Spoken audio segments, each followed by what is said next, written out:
Why do some companies actually die faster when their employees stay longer? It sounds completely backward, right? Because you are trained to believe that keeping people around is the ultimate goal. It violates every single rule of business we have ever been taught. I mean, think about the common sense of the corporate world. We always think of employee retention as the ultimate gold star. Like, if people stay, the company is healthy, you want loyalty. Right, you want long tenure. Exactly. You want a team that sticks together for decades. But what if keeping your employees is actually poisoning your business? What if loyalty is like a literal death sentence? Yes. Picture a graph in your mind right now. The line representing employee retention is going straight up. People are staying at the company for years. Nobody is quitting. But the other line, the line representing corporate survival and actual profit, it is violently crashing down into the dirt. It is the ultimate paradox, Mm-hmm. and it is not a theory. It is entirely real. Welcome to the Deep Dive. Our mission today is to decode a hidden survival law about human capital, a law that completely defies common sense. And we are pulling this from a groundbreaking, massive study by Professor James P. Guthrie. Right, this is a study that looked at the raw financial DNA of companies facing absolute destruction. Yeah, Guthrie looked at a very specific, very harsh business environment. We are talking about New Zealand in the mid-1990s. And he uncovered this brutal truth about how businesses actually survive when the world just falls apart. Because the rules of survival were rewritten during New Zealand's brutal shock therapy economic reforms, this period revealed something terrifying. How a company treats its humans dictates whether employee loyalty is a lifesaver or a fatal disease. Okay, so we cannot just jump into the math here. We have to start with the environment. You really cannot understand this paradox without understanding the absolute chaos of New Zealand during this time. It is the perfect laboratory for business survival, mainly because the protective walls of the economy were just violently ripped away. What happens when a country's economic safety net just vanishes overnight? I mean, I am talking about total exposure. Panic, just absolute panic. If we look at the reality of New Zealand between 1984 and 1991, the government instituted these radical free market reforms. They called it the New Zealand experiment, but it was not a gentle experiment. No, it was economic shock therapy. I mean, for decades, New Zealand businesses lived in this greenhouse. They were heavily protected by the government. The state had heavy import restrictions. They had massive farm supports that guaranteed prices. It was a warm, cozy environment. You didn't have to be a genius to survive. You know, you didn't have to be efficient. You didn't have to innovate. You just had to exist. You could run a sloppy, lazy manufacturing plant and still make money because the government basically blocked cheaper foreign goods from entering the country. But then, in 1984, the government smashed the glass of that greenhouse. They deregulated product markets. They deregulated financial markets. They dismantled the import restrictions. They just eliminated the farm supports entirely. The subsidies vanished. The safety net was cut. Suddenly, you are not competing with the friendly, equally lazy business down the street. You are standing naked in a freezing global free market storm. You are competing with hyper-efficient factories in Asia. You are competing with massive conglomerates in the United States. Right. And then came the absolute killing blow for the old way of doing things, the 1991 Employment Contracts Act. Okay, tell me exactly how this broke the system, because this is the moment everything changes for these businesses. Well, before 1991, New Zealand had an incredibly rigid industrial relations system. Yeah. Compulsory unionism, centralized collective bargaining, a tribunal system that automatically extended union agreements to entire industries. So if you were a worker, you were totally protected. Your wages were locked in. And if you were a business, you had a very predictable union-heavy workforce. You couldn't negotiate individually with a worker to pay them based on performance. The union dictated the terms. Exactly. But the 1991 Act obliterated that reality overnight. It dismantled compulsory unionism entirely. It removed all statutory protections for unions. It turned the labor market into the Wild West. The numbers and the sources are staggering. Union density just plummeted. It went from being one of the most highly unionized workforces in the entire world to dropping toward U.S. levels. The power of collective bargaining just evaporated. It was a bloodbath for the old, comfortable system. Businesses were terrified. I mean, the phrase competitive advantage used to be a meaningless corporate buzzword in New Zealand. Now it was a sudden, violent imperative for survival. So imagine you are a manager in 1992. You have been lazy. You have been conservative. You haven't had to innovate your human resources in 30 years because the union handled everything. And suddenly that conservative management style becomes a fatal disease. You have no government subsidies. You have no union structure to hide behind. You have to adapt or you die. Okay, here's where I have to push back on the premise a bit. When times get tough, human instinct is pretty predictable. The instinct is always to slash costs, fire people, cut benefits, squeeze the workers harder. So, stripped of the unions, these managers just started treating people like disposable cogs to save money, right? That is the logical capitalist response to an economic shock. That is the assumption. But the data shows something entirely different. The pressure did not force everyone into the same life raft. It actually split the business world violently down the middle. So you are saying slashing costs is not the only way to survive a crisis? Not at all. Some companies slashed costs, but others unlocked a hidden superpower in their workforce. Companies fractured into two radical extremes of management. Let's define these extremes, because this basically dictates who lives and who dies. On one side, you have the control-oriented path. The disposable cog approach, like the traditional factory mindset. Precisely. In a control-oriented firm, humans are interchangeable parts. The jobs are designed to be incredibly narrow. The skill demands are rock bottom. There is zero training. And zero thinking allowed. That is the defining feature. In a control firm, the thinking is aggressively separated from the doing. Management thinks. Workers do. You are designed to be a mute robot. You want workers to have as little impact on the labor process as possible. They are a commodity. If one breaks, you sweep them away and plug in a new one. It's like looking at a machine. The company treats its workers like replaceable screws. If a screw strips out, you throw it in the trash and grab another one for 2 cents. You don't try to fix the screw, you just replace it. A perfect description of the control path. It is management by minimization. Minimize skill, minimize input, minimize wages, minimize trust. But then you have the complete opposite approach, the high involvement path. This is the hidden superpower. In a high involvement firm, employees are viewed as invisible assets. They are the ultimate source of competitive advantage. How does that actually work in practice? I mean, it sounds like a motivational poster. What does it mean on a random Tuesday afternoon? It means the firm physically disperses power. Information is shared openly down to the lowest ranks. Decision-making is pushed down to the factory floor. Every single employee is expected to be a self-managing engine. I love this contrast. Let's go back to the machine analogy. If the control firm uses replaceable screws, the high-involvement company treats its workers like the custom software running the entire operation. You don't throw away the software when there's a glitch. You update it. You invest in it. Because if the software crashes, the whole machine dies. That is exactly it. You are moving from human commodities to human capital. You are building a system where the workers are the actual competitive advantage. But wait, we hear this corporate buzzword nonsense all the time. Empowerment. We treat our employees like family. Our people are our greatest asset. If I had $1 for every terrible company that claimed their people were their greatest asset, I could buy New Zealand. Right. It is usually a beautiful lie told by executives. It looks great on an annual report, but the reality on the floor is still completely control-oriented. Right. So why should we believe this study? Are these surveys about empowerment just PR fluff? Are we just analyzing the lies executives tell themselves? That is exactly why Guthrie's methodology is so critical here. He didn't just ask for opinions. He went to war with the data. He brought in the trembling witnesses. He really did. Guthrie surveyed the senior managers, the CEOs, the HR directors of organizations with at least 100 employees.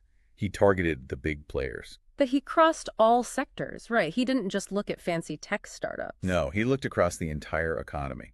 Manufacturing was 37% of the sample. Retail and wholesale made up 14%. Services were 13%. Agriculture, mining, and construction were 18%.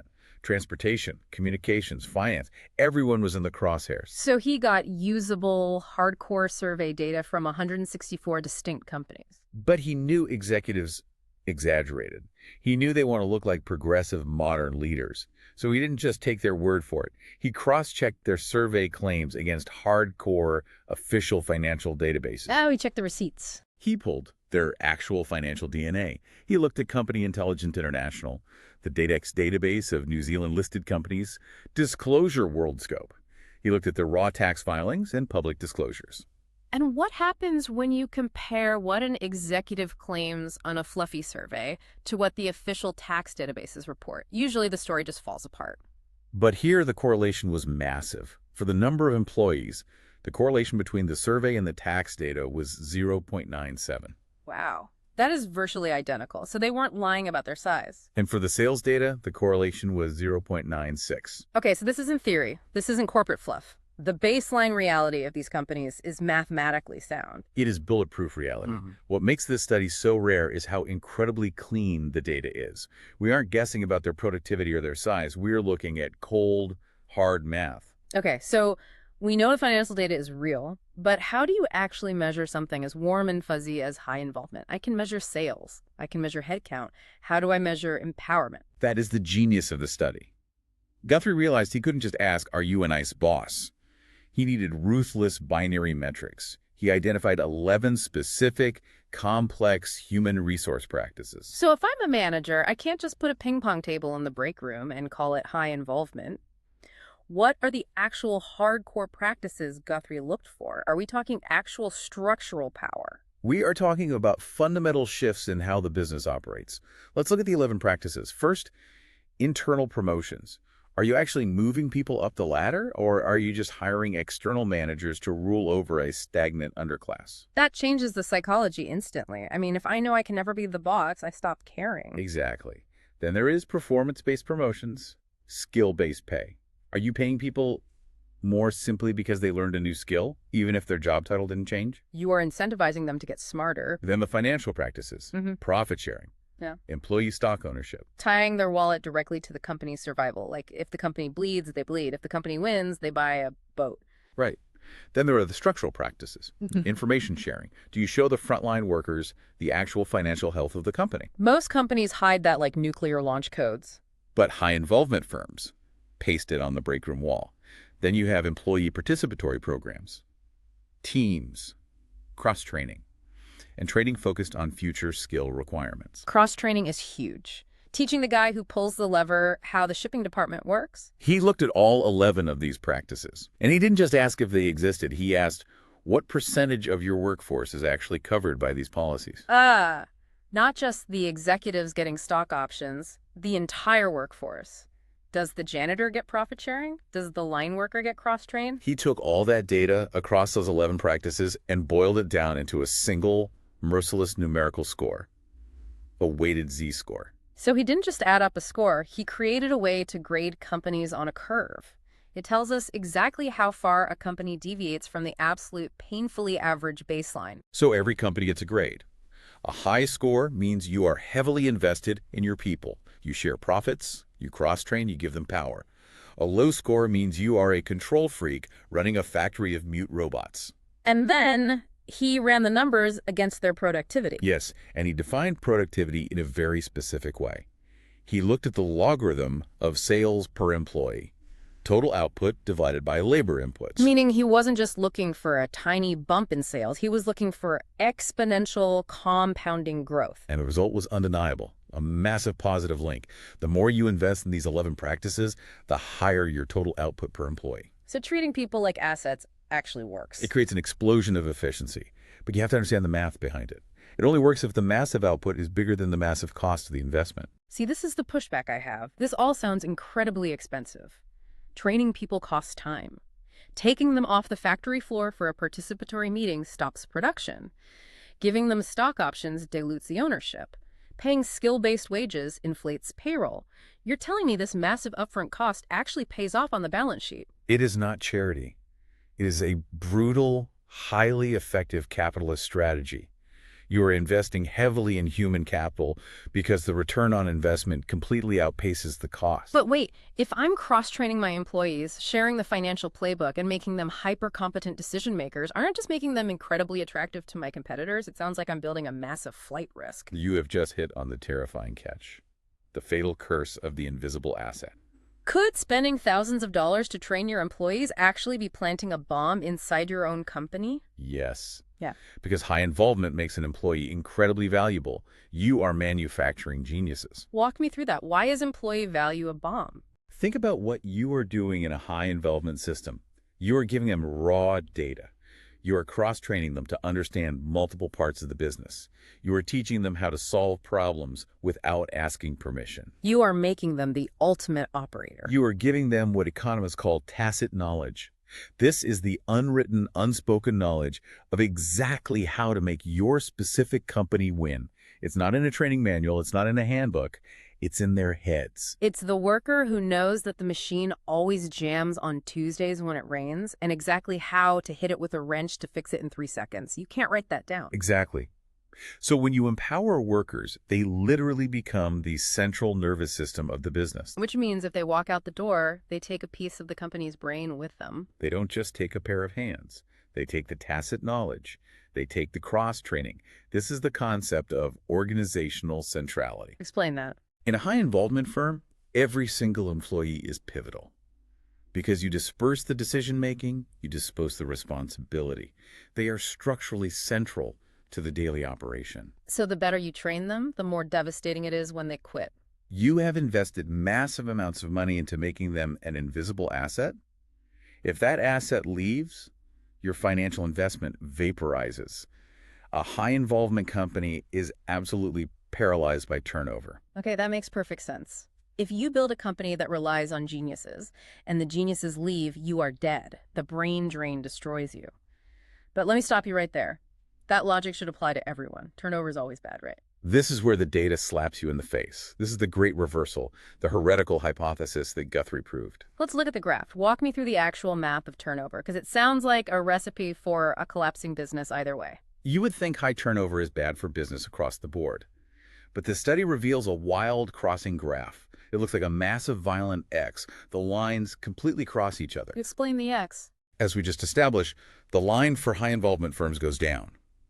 High employee turnover severely damages them.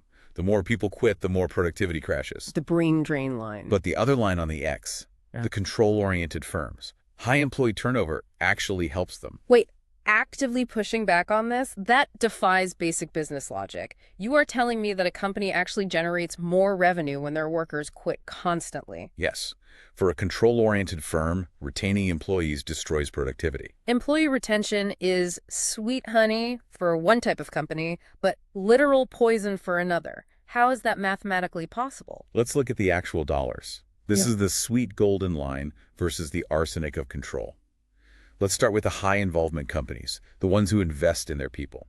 Give me the hard numbers from Guthrie's data. If a high-involvement firm has low employee retention, meaning people are quitting frequently, they generate $140,800 in sales per employee. Okay, 140 grand. Not terrible, but they are bleeding out their brain trust. Exactly. But if they can stop the bleeding, if they achieve high retention, that number skyrockets. It jumps to $184,320 per employee. 184,000. That is a massive explosion in value. That is a 31% jump just by keeping the same people around. Because they keep the brain trust intact. The tacit knowledge stays in the building. The cross-training compounds. The teams learn how to work together flawlessly. That is the sweet golden line. Retention is the key to unlocking the high-involvement miracle. But now let's look at the disaster. The control firms. The ones who treat people like replaceable cogs. If a control firm has low retention, meaning they cycle through workers constantly, a revolving door of cheap labor, they make $115,200 per employee. Which is lower than the high-involvement firms, but it is a stable floor. They survive. But what happens if those disposable workers decide to stay? What if a control firm accidentally achieves high retention? Right. What happens when the mute robot stays for 5 years? Their productivity plummets.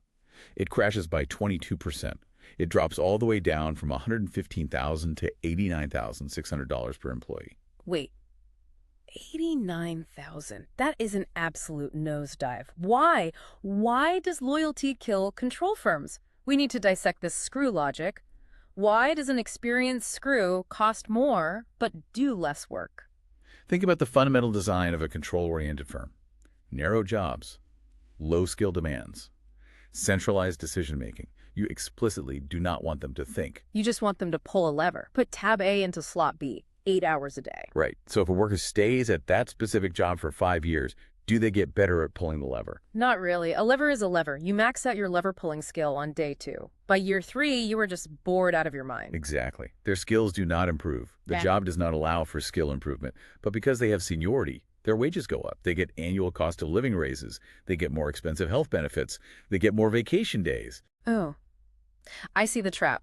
They are becoming more expensive every single year, but they are not producing an ounce more of value. They become expensive dead weight. Furthermore, think about the psychology of a worker in a control firm. They are treated like a child. They are given no autonomy. Over time, they become actively cynical. They learn how to do the bare minimum to avoid getting fired. So the company isn't just paying for plateaued skills. They are paying for active, tenured complacency.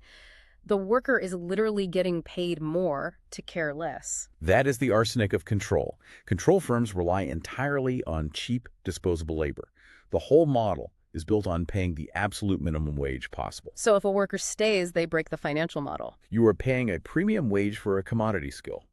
In a control firm, you must cycle through workers quickly to keep your labor costs at the absolute floor. If they stay, your productivity ratio collapses because the labor input cost is rising while the sales output is completely flat. This is completely counterintuitive.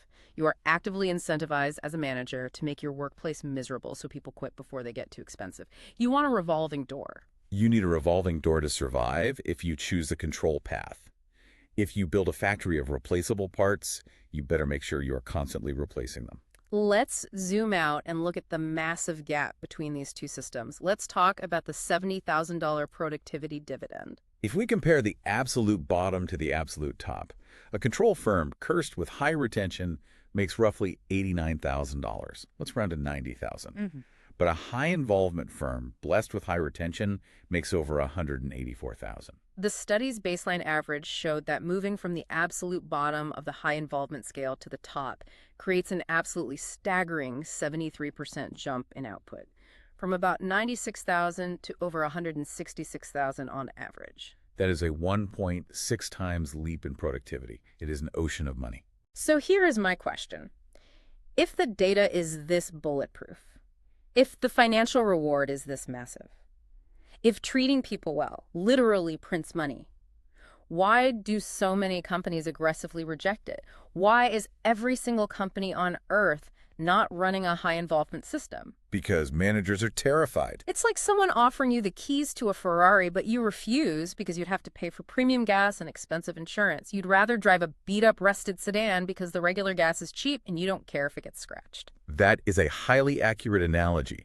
The Ferrari requires a massive upfront investment. You have to pay for the training, you have to give up a share of the profits, you have to pay higher base wages to attract people who can handle the responsibility. A beat-up sedan is cheap today. But it's not just the financial cost. It is a massive psychological barrier for leadership. You have to give up control. You have to trust the people on the factory floor to make decisions that could cost the company millions. And managers love control. Their entire identity is built on being the smartest person in the room who gives the orders. If the workers manage themselves, what does the middle manager even do? Plus, as we discussed with the crossing graph, the risk of failure is catastrophic. You make the leap. If you invest all this money into training and empowering your people, and then they leave anyway. Out. You bought the Ferrari and immediately drove it into a wall. You suffer massive financial damage. The control model is safe. It is a low ceiling, but it is a low floor. You will never be great, but you can predictably survive. High involvement is a high-wire act without a net. So managers willingly choose the slow death of the beat-up sedan over the terrifying risk of crashing the Ferrari. They choose comfortable mediocrity over terrifying excellence. Precisely. It is a failure of nerve as much as a failure of economics. But wait, I can hear the skeptics right now. People always try to find a way out of the data.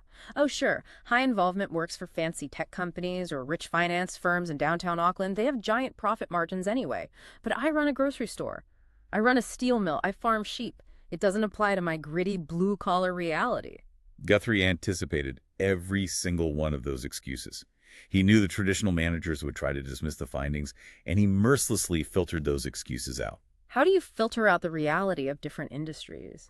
The study aggressively controlled for multiple variables: firm size, firm age, union representation, market pay position, and industry. He stripped away the alibis. He built statistical dummy codes for 7 different industries: communications, transportation, finance, manufacturing, service, Retail. agriculture, and mining. He isolated the high involvement variable from the industry variable. Did the industry matter? Are tech and finance companies just naturally richer, making this whole thing a mirage? It didn't matter. Once you strip out the industry advantages, once you mathematically control for the size of the company and whether they had a union, the connection between high involvement and explosive efficiency remains completely unshakable. So it works in a tiny retail shop just as well as a massive agricultural firm. The math leaves nowhere for bad managers to hide. You cannot blame your industry. You cannot blame your size. The human capital dynamic is universal. If you treat people like assets, they produce value. If you treat them like liabilities, they drain you. There is an interesting wrinkle here, though, with the unions. Slide 16 of our outline points out the tug of war between union coverage and efficiency wages. Do unions or high salaries automatically force this kind of efficiency? No, and that's a critical distinction. High pay and union contracts are tools to retain people. But the efficiency explosion, that core magic, it still relies entirely on the high involvement system being in place. Just paying people more to do a narrow, mindless job doesn't create the miracle. Okay, so the magic is real, the system matters, and it applies everywhere. But who is actually performing the magic? Who is generating this 73% jump in output? This might be the most fascinating finding in the entire study. It completely shatters the myth of the genius executive. We always hear about highly paid CEOs saving the company. We worship the executives. We put them on magazine covers. We think the guys in the corner office in the tailored suits are generating all the value, which is why they get paid millions. But Guthrie separated the employees into two distinct groups to see where the actual value was created. Who are the groups? Group B was the executives, the managers, the supervisors, the professional and technical employees. The people who already have power. The white-collar class. Group A was everyone else. Yeah. The front line, the clerical staff, the production workers, the service employees. The people who actually touched the product. The blue-collar reality. And he ran the high-involvement analysis on both groups separately. He asked, where do you get the biggest bang for your buck when you apply these 11 HR practices? Do you empower the managers or do you empower the frontline? And the data says the real magic is happening at the bottom of the payroll. Why does the biggest, most explosive miracle happen with the people making the absolute lowest wages in the company? Because of untapped potential. Think about a middle manager. They already have access to information. They already have some decision-making power. They already have a decent salary. Giving them a little more involvement helps, but it's an incremental gain. Right. They are already operating at 80% capacity. You are just squeezing out the last 20%. But look at the frontline worker. They have been treated like a mute robot for their entire career. They're told to shut up, clock in, pull a lever, and clock out. They are operating at 10% capacity. Exactly. But they are the ones on the actual front line. They're the ones who actually see the microscopic flaws in the production line. They're the ones who actually talk to the angry customers every day. They possess all the raw, unfiltered data of reality. The executives only see spreadsheets and quarterly reports. The front line sees the actual dirt.